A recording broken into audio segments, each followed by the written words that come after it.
Nakibahagi naman ng mababang kapulungan sa pagdiriwang ng Araw ng Kagitingan ngayong araw. Ang mensahe ng Kamara sa report ni Jap Regala.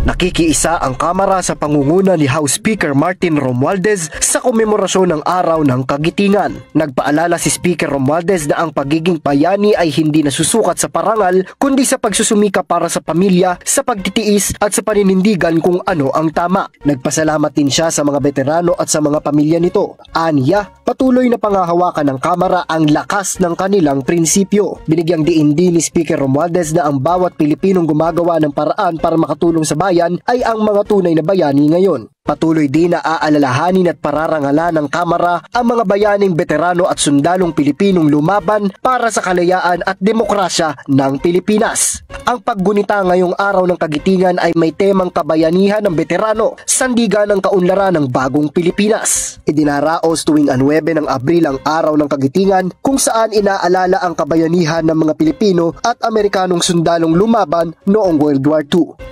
Para sa totoong balita sa bagong Pilipinas, Jap Regala, Congress News.